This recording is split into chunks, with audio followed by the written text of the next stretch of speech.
주일에 하나님께서 우리에게 주신 성경 말씀을 봉독해 올리겠습니다. 구약 성경 사무엘상 27장입니다. 사무엘상 27장 1절부터 6절까지의 말씀입니다. 구약 성경 456페이지 사무엘상 27장 사무엘상 27장 1절부터 6절 말씀. 이제 제가 이 계시의 말씀을 봉독해 올리겠습니다. 다윗이 그 마음에 생각하기를 내가 후일에는 사울의 손에 붙잡히리니 블레셋 사람들의 땅으로 피하여 들어가는 것이 좋으리로다. 사울이 이스라엘 온 영토 내에서 다시 나를 찾다가 단념하리니 내가 그의 손에서 벗어나리라 하고, 다윗이 일어나 함께 있는 사람 600명과 더불어 가드 왕 마옥의 아들 아기스에게로 건너가니라. 다윗과 그의 사람들이 저마다 가족을 거느리고 가드에서 아기스와 동거하였는데, 다윗이 그의 두 아내 이스라엘 여자 아히노암과 나발의 아내였던 갈멜 여자 아비가일과 함께 하였더니, 다윗이 가드에 도망한 것을 어떤 사람이 사울에게 전하매 사울이 다시는 그를 수색하지 아니하니라. 다윗이 아기스에게 이르되 바라건대 내가 당신께 은혜를 입었다면 지방 성읍 가운데 한 곳을 내게 주어 내가 살게 하소서. 당신의 종이 어찌 당신과 함께 왕도에 살리까 하니, 아기스가 그날에 시글락을 그에게 주었으므로 시글락이 오늘까지 유다 왕에게 속하니라. 아멘.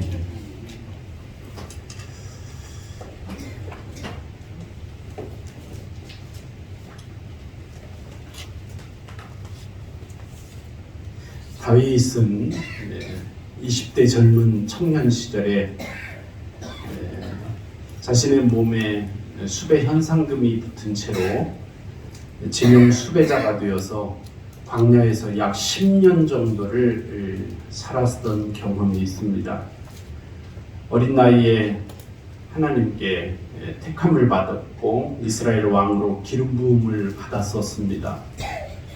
그는 사울 왕의 왕궁에 들어가서 정신질환을 보이는 사울의 친구와 음유 시인으로서 사울 왕을 위로하고 음악을 연주하며 사울의 사랑을 받았습니다. 블레셋의 침공으로부터 조국 이스라엘을 그 위기에서 골리앗을 죽임으로 구해냈었고 국민적 영웅이 되기도 했었죠. 그런데 이 모든 업적과 영예로운 그의 사역에도 불구하고 그는 지금 사울의 미움을 사서 광야로 쫓겨다니면서 겨우 목숨만 부지하고 10년의 젊은 시절을 보내고 있는 것입니다. 정확한 연대기는 없지만 다윗이 대략 10년 정도 광야에서 도망자 신세로 살았다는 것을 알 수 있습니다. 다윗은 나이는 많지 않았지만 10년 정도의 광야 생활을 했기 때문에 이른바 광야 생활에 관한 노련한 광야 생활의 대가가 되어 있었습니다. 그는 쫓겨다니며 광야라는 광야는 다 경험했습니다. 10광야, 마온 광야, 그리고 엔게디 광야, 그리고 바란 광야까지 말입니다. 이 거대한 남쪽 광야 지역이 포함되어 있었던 이 지역 전체를 보면 모두 똑같은 광야 같지만 각각 장소마다 그 이름이 다른 광야마다 특징이 있었습니다. 어떤 광야는 유독이 더 메마르고 어떤 광야는 거칠고 또 잔혹한 그 짐승들이 살고 있는 위험한 모습들이었습니다.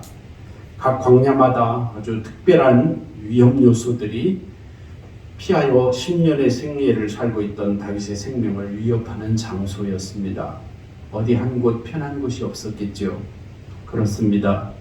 인생에 닥쳐오는 시험과 유혹과 고통도 다 그 모양입니다. 인생에게 닥쳐오는 시험과 유혹과 고통이 다양하고 매번 다르게 저와 여러분에게 닥쳐옵니다. 누구나 자신의 인생에서 영예와 업적만 쌓으면서 잘 정돈되고 항상 안정적이만 하며 늘 편안하고 자신만만하게 살아갈 수 있는 사람은 한 사람도 없습니다. 누구든지 예측하지 못한 사고나 또 감정적인 동요나 이런 것들이 우리를 습격해오듯이 사로잡고 우리는 그 공격과 위기로부터 벗어나려고 도망치며 달려가는 곳이 있습니다. 그것이 바로 저와 여러분 인생의 황무지이며 광야입니다. 광야는 지리적인 실제이면서도 또한 상황적이고 영적인 깊고 큰 가르침과 교훈이 있는 곳이기도 합니다. 이스라엘의 영웅이었던 모세에게는 신의 광야가 있었고요. 그리고 유대인의 영웅이었던 예수님에게는 유대 광야가 있었지요. 지금 다윗에게는 그가 10여 년 동안이나 젊은 시절을 보냈던 여러 광야들이 있습니다. 살다 보면 저와 여러분에게도 예외 없이 광야를 경험하게 되는 시간이 있습니다. 그래서 성공적인 인생을 살고자 하는 사람은 도시와 마을이라는 비교적 안정적이고 평범한 삶의 자리에 대한 감각도 잘 익혀야 하겠지만 하나님께서 저와 여러분을 인도하셔서 광야라는 위험하면서도 특별한 깨달음과 감각을 일깨워주는 이 척박한 삶의 자리에 대한 감각도 반드시 익혀야만 이 광야 시기를 잘 극복할 수 있습니다. 이 광야에서는 무슨 일들이 일어나는지, 그리고 이 광야에서 하나님께서 무슨 일들을 일으키시는지를 깨닫고 알아두는 일은 참으로 소중한 지혜와 감각이 될 것입니다. 사람들은 광야를 경험할 때 일반적으로 거의 언제나 빨리 여기에서 도피하고 싶은 충동을 가장 많이 또 깊게 느낍니다. 광야의 일상적이지 않은 생경한 느낌과 그 광야의 위험함과 광야에서 느껴지는 그 긴장감과 두려움은 우리의 모든 감각을 우리 자신의 일반적인 의지로는 감당하기 어려울 정도로 늘 새롭고 특별하게 만들어버립니다. 그래서 사람들은 할 수만 있으면 그곳 광야라는 삶의 자리에 들어가지 않으려고 하고 또 어쩔 수 없이 광야에서 살게 되게 되는 시간에는 빨리 벗어나려고 합니다. 그러나 하나님의 말씀을 통해서 특히 이 다윗 이야기를 통해서 하나님이 우리에게 가르쳐 주시고자 하시는 훨씬 광야에서 사는 인생의 바람직한 태도가 있습니다. 그것은 바로 하나님의 말씀의 안내를 따라 광야를 기꺼이 받아들이고 직면하면서 광야를 살아내는 지혜입니다. 광야에서 최악만을 경험하는 불행한 사람이 되어서는 안 됩니다. 광야에서 최고의 가치를 찾는 사람이 되어야 합니다. 하나님께서 창조하신 나 이하의 사람이 되어버리면 안 됩니다. 지금 현재의 나 이상의 사람이 되어야 합니다. 그래서 하나님께서 저와 여러분을 이끌어 있게 하시는 장소가 바로 때로 저와 여러분이 맞이하는 고통스러운 인생의 시간인 광야의 장소입니다. 저와 여러분을 지금 저와 여러분 이상의 존재가 되게 하시려는 하나님의 목적이 이 광야의 삶에 서려 있습니다. 이것이 바로 오늘 저와 여러분의 인생에 광야가 있게 하신 하나님의 깊고 또 오묘하신 뜻입니다. 하나님께서 이스라엘 백성을 광야로 인도하신 목적이 뭐였죠? 특별한 하나님의 백성으로 만드시기 위한 것이었습니다. 사울 왕을 피해 홀로 도망치던 다윗은 사울의 적이었던 블레셋 족속 가드의 통치자 아기스 왕에게 지금 오늘 본문을 보면 망명하고 있습니다. 그러나 그 계획은 다윗이 생각했던 생각과는 전혀 엉뚱한 결과를 가져왔습니다. 다윗은 아기스 역시 사울 왕을 대적하고 있다고 해도 그가 나 다윗의 편이 될 수는 없다는 것을 며칠 안에 깨달아 버렸습니다. 그래서 결국 거기를 빨리 빠져나와야 하겠다는 생각 때문에 아기스 왕 앞에서 미친 척하면서 침을 질질 흘리면서 죽음을 모면하면서 재빨리 아둘람 골로 숨어들었습니다. 그런데 그는 그 아둘람 굴에서조차 혼자 있는 시간이 없었습니다. 잠시 후 다윗이 아둘람 굴에 피해 있을 때 한 400명 정도 되는 사람들이 다윗 숨어있는 아둘람 굴 주위로 몰려들었습니다. 이것은 다윗이 광야에서 하나님의 백성이 형성되는, 다윗을 중심으로 하나님의 백성들 모임이 공동체가 형성되는 첫 번째 사건이었습니다. 사무엘상 22장 1, 2절 말씀을 보면 그러므로 다윗이 그곳을 떠나 아둘람골로 도망하매 그의 형제와 아버지의 온 집이 듣고 그리로 내려가서 그에게 이르렀고 환난당한 모든 자와 빚진 모든 자와 마음이 원통한 자가 다 그에게로 모였고 그는 그들의 우두머리가 되었는데 그와 함께한 자가 400명가량이었더라. 이렇게 사무엘상 22장 1, 2절에 기록되어 있습니다. 그곳 아둘람 굴에 숨어 있던 곳으로 모였던 400명 사람들 중에 다윗의 형제와 아버지의 온 집안 사람들이 있었다. 우선 이렇게 되어 있습니다. 근데 여러분, 저는 이 성경을 읽으면서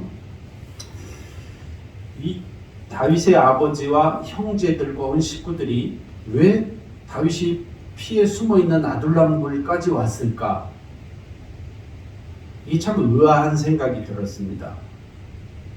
지금 여긴 다윗이 목숨을 피해서 숨은 데인데 그 이야기는 무슨 뜻이겠습니까? 우선 다윗 왕이 왕으로 기름 부음을 받은 사건이 기록된 사무엘상 16장 말씀 사건을 보면 이새의 아들, 큰아들 엘리압부터 시작해서 다윗의 형들, 나머지 형제들이 차례로 한 사람씩 사무엘 선지자가 하나님 이 사람입니까? 기름 부어야 됩니까? 하면 하나님이 아니라고 그러시고, 둘째 아들입니까? 해도 아니라고 그러시고, 일곱째 아들까지 전부 다 차례로 거부된 후에 마지막 더 아들이 없느냐 해서 찾아 데려온 아들이 다윗이었고, 결국 하나님은 그 사무엘 선지자를 통해 이 다윗에게 기름을 부으라고 하셨습니다. 그 사건 이후 형제들과 가족들에게 다윗은 결코 이렇게 기분 좋은 가족이 아니었습니다. 그렇죠? 기분 좋은 가족이 아니었어요. 그 우여곡절 끝에 지금 아둘람 굴에 다윗이 숨어 있지만 형들이 다윗을 절대 기분 좋은 동생으로 여기지 않아요. 몇 년 후 다윗이 집에서 먹을 것을 싸가지고 골리앗과 대치하고 있던 사울 군대의 형들을 찾아갔을 때 큰 형인 엘리압 형님은 화를 내고 욕을 퍼부으면서 다윗을 경멸했습니다. 싸움 구경이나 하러 네가 여기 왔냐고 하면서 욕을 퍼부었댔죠.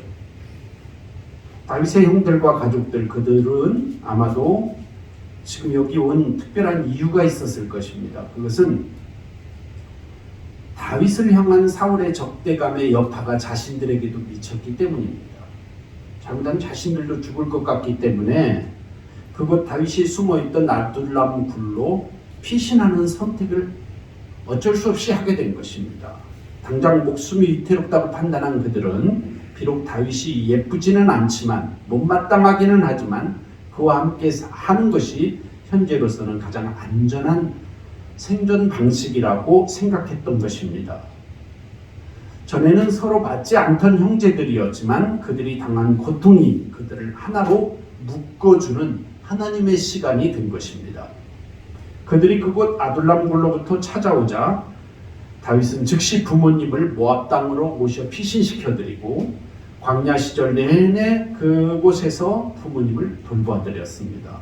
그리고 형제들도 다윗과 함께 그곳 아둘람 굴에서 같이 400명의 소외된 사람들과 함께 공동체를 이루어 지내게 되었습니다. 시편 133편은 보라 형제가 연합하여 동거하며 어찌 그리 선하고 아름다우고 머리에 있는 보배로운 기름이 수염 곧 아론의 수염에 흘러서 그의 옷깃까지 내림 같고 헐몬의 이슬이 시온의 산들의 내림 같도다. 거기서 여호와께서 복을 명하셨으니 곧 영생이로다. 하는 유명한 시가 있어요. 형제와 동거함이 어찌 그리 아름답고 사랑스러운가 하는 이 시. 영성신학자인 유진 피터스는 다윗이 이 아둘람 굴에서 형제들과 동거하면서 지냈던 그 시절의 경험이 이 시의 배경이었다고 설명합니다. 저는 일리가 있다고 봅니다. 그렇게 다윗이 숨어있던 아둘람 굴로 몰려든 사람, 다윗의 가족들뿐만 아니라 대부분은 압제를 받는 사람들, 그리고 빚에 시달리는 사람들, 그리고 억울하고 원통한 일을 당한 사람들이라고 사무엘상 22장 2절에는 표현되어 있습니다. 그 표현은 당시 거기에 모여서 이루었던 다윗 회중에 대한 사회학적 단편 기술입니다. 그들은 압제받고 빚에 시달리고 그리고 원통하고 억울한 일을 늘 당하며 살던 사람들, 이스라엘 사회의 중심부에서 밀려난 변두리 인생들이었습니다.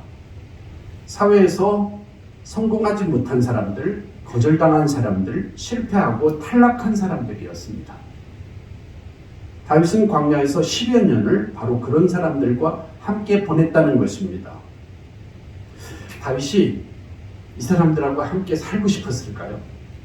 지금 자기 몸 하나도 피신해서 목숨을 부지하기가 오직 어려웠으면 블레셋 땅까지 갔다가 거기서도 마땅치 않으니까 미친 척하고 침을 질질 흘리면서 어떻게 피해서 숨어 들어간 곳이 아둘람굴인데 거기 모였던 사람들 이 모양을 좀 보십시오. 하나 도움이 되지 않는 사람들이에요. 전혀 다윗이 함께 살고 싶지 않은 사람들입니다.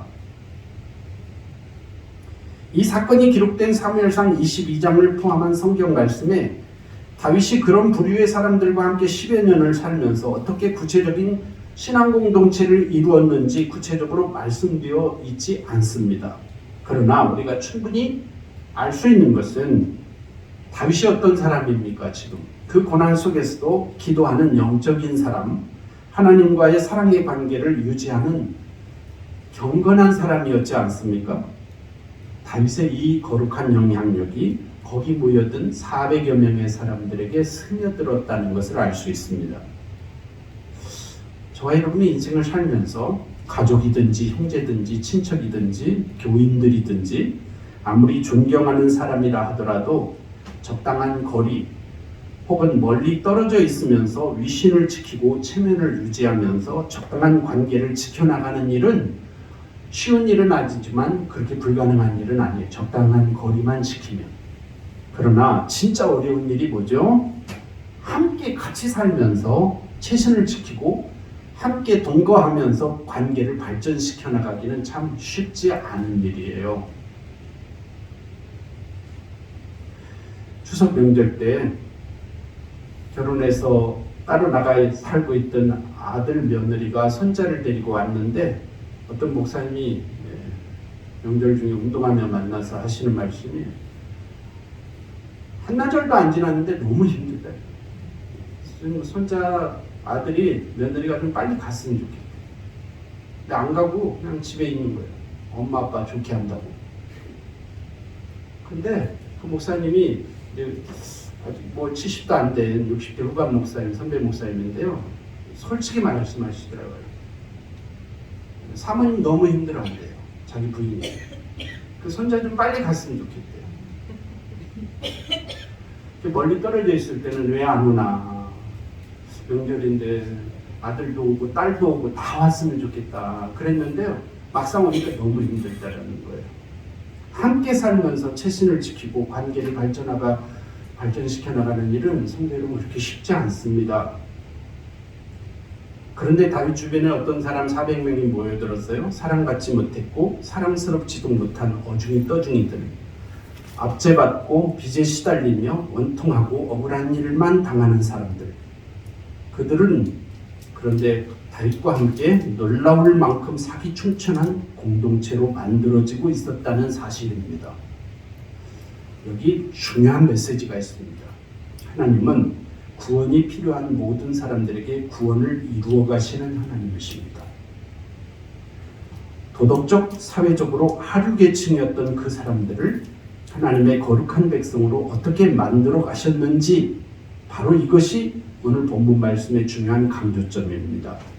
하나님 당신께서 택한 백성들로 이루어 가시는 하나님 나라 백성들의 공동체의 능력, 그것이 바로 이스라엘 민족 하나님 나라 백성들 구원받은 성도들의 정체의식입니다. 이 정체성은 그들이 어디 출신이냐와 별 관계가 없습니다. 그들이 과거에 어떤 업적을 남겼던 전력이 어떤 사람이냐 하는 것도 중요하지 않습니다. 이제 하나님의 공동체를 구성하는 가장 중요한 가치 하나가 있다면 하나님이 그들 속에서 무엇을 하고 계시느냐 하는 것만이 중요합니다. 여러분, 이게 믿음의 능력입니다. 이게 교회와 세상의 다름이에요. 성도와 성도 아닌 사람의 차이예요. 교회와 성도의 진정한 가치는 바로 그 하나님 나라 백성을 이루시는 하나님의 공동체를 경험한 사람이냐 경험하지 못한 사람이냐의 차이예요. 하나님 나라 백성의 공동체의 정체성을 경험한 사람이어야 참 성도예요. 교회를 20년, 30년 아니 50년 평생을 다녔다고 말해도 진정한 하나님 나라 백성의 공동체가 뭔지를 경험이 없는 교회 생활과 신앙 생활이야말로 허무하고 실망뿐인 교회 생활이 되고 만다는 것입니다. 참된 하나님 나라 공동체를 경험하지 못하는 바로 그 문제에서부터 너무 많은 혼란과 불만족과 당혹스러움과 무리들이 발생한다는 것이죠. 이 문제에 대한 사도 바울을 통한 하나님의 말씀은 훨씬 더 직접적이고 현실적인 말씀이 있습니다. 사도 바울은 분열하는 고린도 교회를 향하여 하나님께 말씀을 받아 이렇게 전했습니다. 고린도전서 1장 26절부터 29절에 보면, 형제 여러분, 하나님이 여러분을 부르셨을 때 여러분이 어떠했는지를 한번 생각해 보십시오. 인간적으로 볼 때 여러분 가운데 지혜로운 사람이 많지 않았고 유능한 사람도 많지 않았으며 가문이 좋은 사람도 많지 않았습니다. 그러나 하나님은 세상의 지혜로운 사람과 강한 사람들을 부끄럽게 하시려고 어리석고 약한 사람들을 택하시고 세상이 대단한 인물로 여기는 사람들을 형편없이 낮추시고 천한 사람들과 멸시받는 사람들과 보잘것없는 사람들을 택하셨습니다. 이것은 아무도 하나님 앞에서 자랑하지 못하게 하려는 것입니다. 하고 자기들끼리 싸우고 있는 고린도 교회 성도들을 향하여 가르쳤던 말씀입니다. 우리가 너무 자주 스스로는 어리석다고 생각하지도 못한 채 빠져있는 어리석음이 있습니다. 그것은 바로 나와 타인을, 나와 대상을 이기적인 관점으로 구분하고 있다는 사실입니다. 나는 언제나 옳다고 판단하고 타인은 늘 그르다고 생각합니다. 나는 정의롭고 바르다고 용납한 채 타인과 세상은 부정하고 타락했다고 여기죠. 나와 다른 어떤 사람이나 어떤 대상을 다르다고 여기지 않고 틀리다고 말해버립니다. 그래서 공동체 속에서 살아가도록 지음받은 인간이 오히려 공동체를 훼손하고 공동체의 행복과 유익을 함께 누리지 못한 채 외롭고 고독하고 두려운 마음으로 인생을 낭비하며 허비하며 살아가는 시간이 너무 많다는 것입니다. 이런 삶이 바로 인생의 어리석음이 아닌가 생각됩니다. 오늘 우리가 보는 성경 말씀을 통해 보여지시는 하나님은 우리를 불러 하나님의 구원받은 백성 삼으신 하나님, 그리고 그 백성을 거룩한 교회로 부르시는 하나님이십니다. 결국 하나님은 공동체를 이루시고 공동체를 통해 복을 주시는 하나님이십니다. 그 하나님의 백성인 교회와 성도의 삶의 능력은 함께 공동체를 이루어 하나님의 복을 함께 누리며 살아가는 사람의 삶으로서의 가치입니다. 항상 그런 것은 아니지만 우리들 대부분에게 있어서 광야의 영성은 우리가 보통 때라면 결코 사귀려고 하지 않았을 사람들과 함께 교제를 나누는 일을 포함합니다. 아둘람 굴에서 다윗에게 몰려들었던 사람들처럼 말이죠. 다윗이 그 사람들하고 함께 있고 싶지 않았어요. 계획한 일도 아니에요. 근데 하나님은 그리로 사람들을 400명이나 보내셨어요. 다윗과 사이가 안 좋았던 다윗의 가족과 형제들을 다 보내셨어요. 그리고 거기에서 어쩔 수 없이 사람들은 모였지만 하나님은 어쩔 수 없이 마음 내키지 아니하여 모였던 사람들이었지만 다윗을 중심으로 거룩한 교회를 이루었다는 것입니다. 이게 하나님의 역사입니다.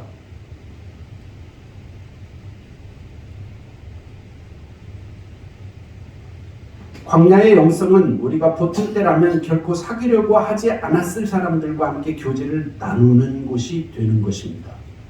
이들은 대개 근사한 사람들이 못 됩니다. 광야에 모여드는 사람들 중에 누가 근사한 사람이 있겠어요? 그래서 그 사람들이 우리에게 익숙해지기를 바라는 것은 이거는 넌센스예요. 차라리 저와 여러분이 그 사람들을 편이 되어야 합니다. 다윗도 그랬고 예수님도 그렇게 하셨고 그리고 사도 바울도 그렇게 했습니다. 이렇게 다윗 공동체가 사회에서 소외된 이들로 구성되어 있었다는 사실보다 더 놀라운 사실이 있습니다.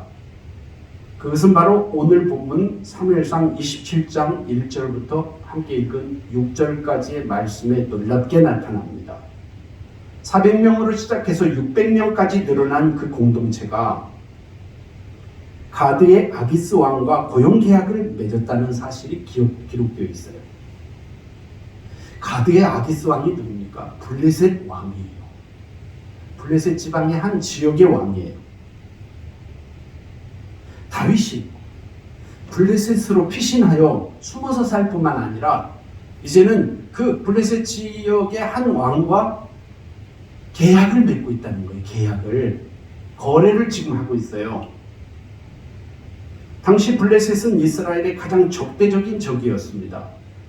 그들에게 다윗은 자신들의 나라의 거장 골리앗을 죽인 적국의 전사, 즉 블레셋 사람들의 원수였죠. 다윗은.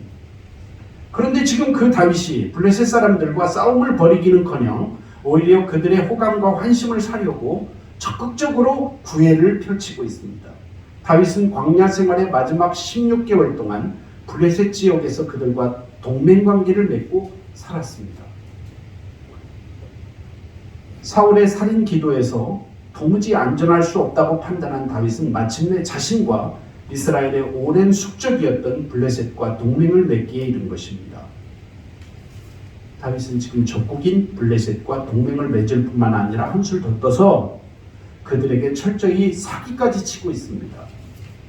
그는 조국을 저버린 배신자 행세를 하면서 매일같이 이스라엘 마을을 노력하는 척했지만 실제로는 이스라엘의 오랜 적이었던 남방 부족들을 습격해서 약탈해서 약탈품들을 거두어서 아기스 왕에게 갖다 바쳤습니다.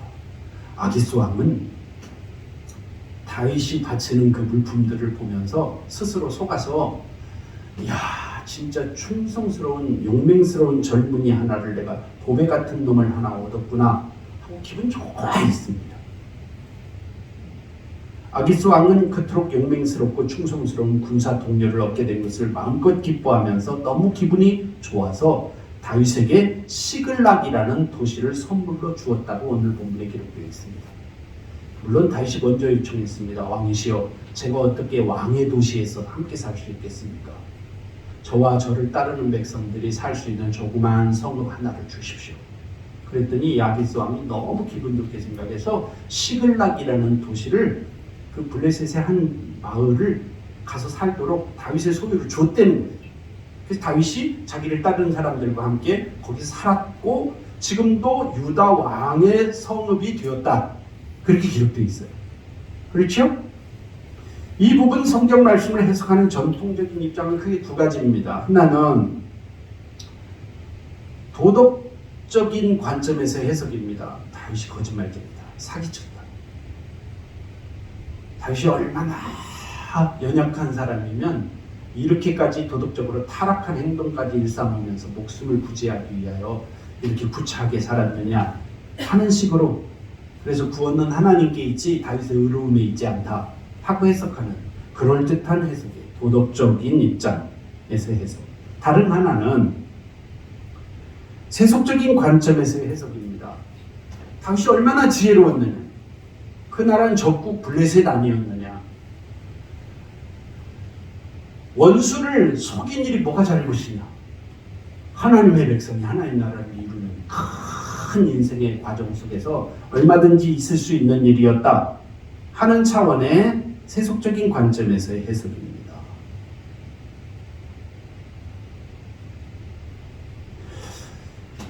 그런데 성경의 말씀을 이 사건을 하나님께 성경으로 기록하여 오늘 저와 여러분에게 이 설교를 듣게 하신 본뜻은 거기에 있지 않다고 저는 보여져요. 하나님의 뜻은요, 다윗이 도덕적이었느냐 세속적이었느냐 하는 것에 관심 없습니다. 하나님은 하나님의 공동체를 이루어 가시는 다윗도 모르고 블레셋 왕도 모르는 일을 시글락에서 지금 행하고 계신다는 사실입니다. 이게 중요한 핵심입니다.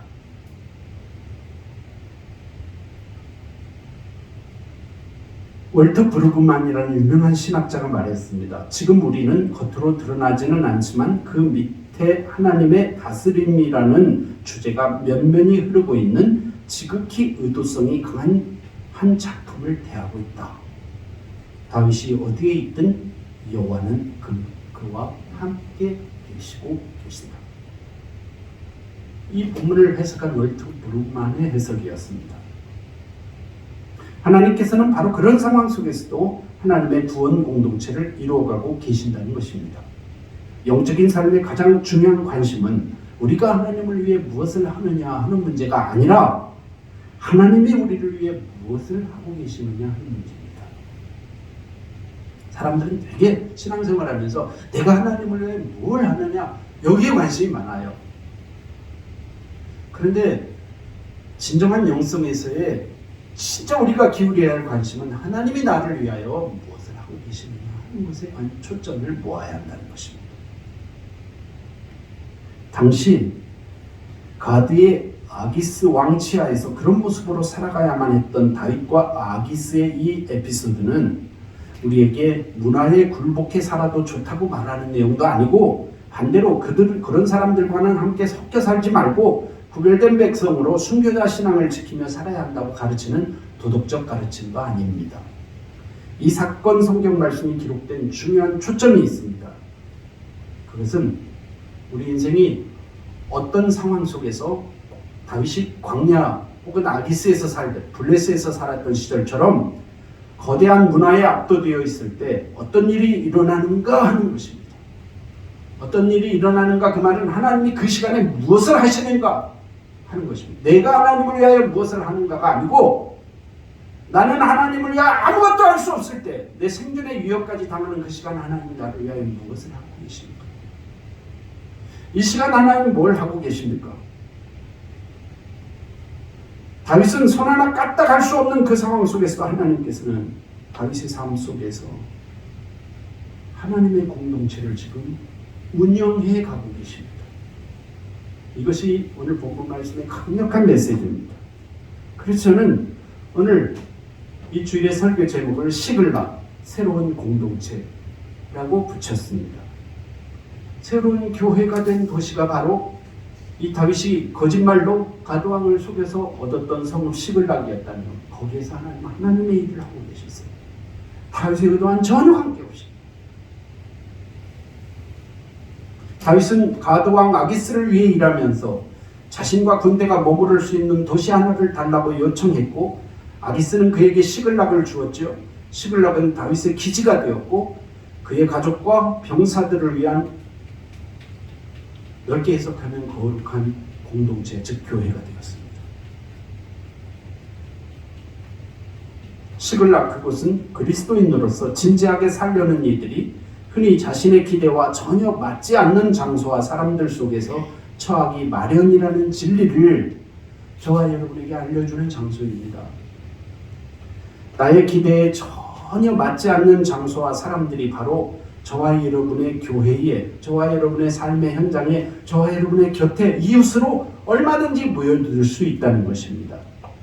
우리는 나 같은 예외도 있는데 왜 하나님은 좀 괜찮은 사람들을 불러 회개시켜서 교인들을 만드시지, 저렇게 형편없는 교인들을 교인이라고, 성도라고, 교회에서 세례도 주고 직분도 주고,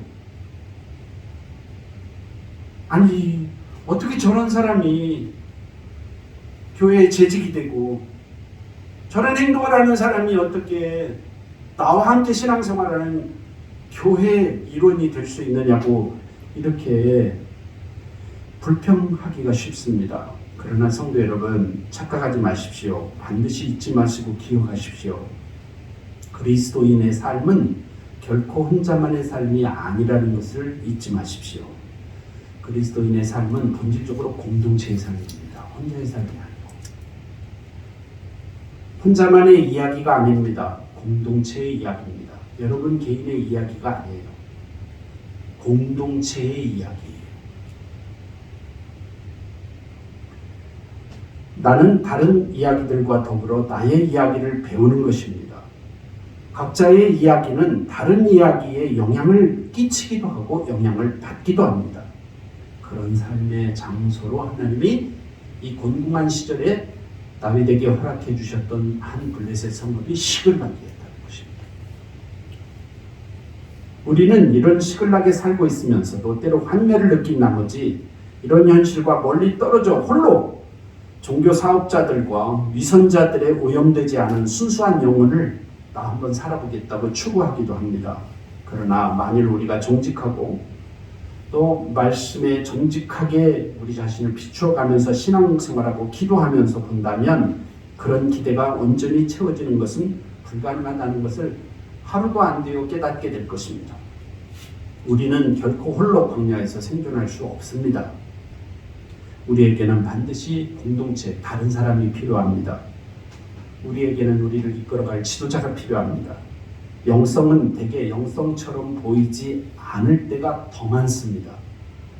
우리 눈에 보이는 것이라고는 다윗이 가드의 아기스를 섬기고 있고 시글락에서 도덕적, 사회적 불황자 모임을 이끌고 있는 모습처럼 보이는 모습이 전부인 것처럼 보이는 때가 너무도 많습니다. 우리가 끊임없이 새로운 교회, 은혜로운 교회, 좋은 교회를 찾아도 즉시 실망을 느끼지 않는 경우가 거의 없습니다. 여전히 어느 곳에 가보아도 소곤대는 자가 있고 불평하는 자가 있고 신이 없는 사람들, 변덕스러운 사람들, 의심 많은 사람들, 죄에 찌들어 사는 위선적인 사람들, 따분한 율법주의자, 겉과 속이 다른 도덕주의자, 홀리고 유혹하는 세속주의자 등이 온통 교회 안에서조차도 천지입니다. 그러나 그런 온통 어둠 같기만 했던 시글락 같은 우리의 삶과 신앙생활의 현장 속에도 한 줄기 아름다운 빛으로 오는 유일한 빛이 있습니다. 그 빛이 누구죠? 예수 그리스도입니다. 바로 그 그리스도의 참 빛이 말씀과 성령님을 통해 저와 여러분에게 은혜롭게 비춰지는 순간 저와 여러분은 그동안 죄로 어두웠던 내 눈이 보지 못했던 것들을 보게 되는 것입니다. 성도 여러분, 이제 말씀을 마치겠습니다. 오늘도 시글락에서 살지만 하나님의 거룩한 영롱한 빛 가운데서 진리가 진리인 줄 모르고 그 시간 살았지만 훗날 자신에게 모여들었던 그 보잘것없다고 여겼던 400명의 사람들이 형제이며 하나님의 거룩한 동료들이었음을 알고 시편 133편 형제가 연합하여 동거하며 어찌 그리 아름다운고 하며 훗날 깨달았던 다윗처럼 말입니다. 저와 여러분 모두 이런 다윗의 영성을 깨달을 수 있는 거룩한, 혹 여러분과 저가 지금 광야 같은 또 아둘람 굴 같은 블레셋에서의 다윗의 삶 같은 삶을 산다 할지라도 저와 여러분의 그런 축복을 허락해 주시는 하나님의 시간이심을 깨닫고 그렇게 사시는 저와 여러분이 다 되실 수 있기를 바랍니다. 기도하겠습니다.